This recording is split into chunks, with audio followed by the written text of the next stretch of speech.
IT-технологияның басты мақсаты адам өмірін жеңілдету, ал бұл бағыттағы жұмыстарды жандандыру мақсатында Оралда IT-хаб ашылды. Ол жерде озық ойлы жандар қызықты идеяларын IT қауымдастық өкілдерімен талқылап, жүзеге асыра алады. Бұл жерде IT саласында жүргендердің шеберханасы деуге болады. Сондықтан келушілер назарына алдымен бұл бағыттағы дайын жобалар ұсынылды. Соның бірі ақылды кеңсе. Оның көмегімен бөлме температурасын, жарық, бейнебақылау камераларын бір жүйеден басқаруға болады. Оны Орал ақпараттық технологиялар колледжінің студенттері жасап шығарған. Совместно с компанией «Вывед» организовано. Сондай-ақ мұнда есептеу құрылғыларындағы мәліметтер түсіп тұрады. Осы арқылы жарық пен суды шамадан тыс пайдаланудың алдын аласыз. Ең бастысы, бағдарламаны ұялы телефонға жүктеп, үйде отырып қадағалауға болады.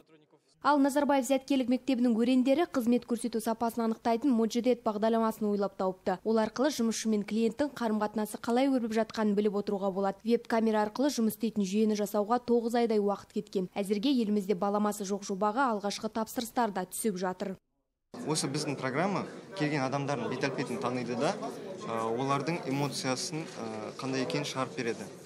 Бұны біздер осы интерфейстен көруге болады. Оны бастықтар өздерінің жұмысшыларының қалай жұмыс жасап, қызмет көрсетіп жатқанын білуге қолдана алады. Ашық алаң форматында өткен кездесуде саладағы өзге де жаңашылдықтар сөз болды. Бірі өздері құрастырған ұшқышсыз әуе аппаратының артықшылықтарын баяндаса, енді бірі тұрғын үй шаруашылығын цифрландыру бағытындағы бастамалармен таныстырды. Ұсыныстар да жоқ емес. Мәселен, облыс әкімінің бірінші орынбасары Ғали Исқалиев мемлекеттік органдарды кибер шабуылдардан сақтайтын мықты қорғаныс керектігін айтты. Бүгін ашылған IT-хабтың басты мақсаты да осындай жергілікті өнертапқыштарға қолдау көрсету дейді облыс әкімі. Енді тағы да не мазалайды азаматтарды? ЖКХ.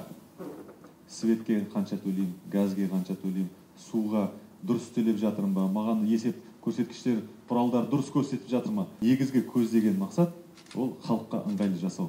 Уақытты үнемдеу, сапасыз, соны әрине қауіпсіз болу керек. Осындай жобаларымыз бар. Ал мына жерде біздің IT-хабтың негізгі көздегені бұл жаңа акселератор, бір терезе қағидасы, жаңа мемлекеттік органдар біз стартаптарға, біздің IT мамандарға қандай қолдау керек? Осы жерде отырып, open space қағидасы бойынша жұмыс атқарамыз.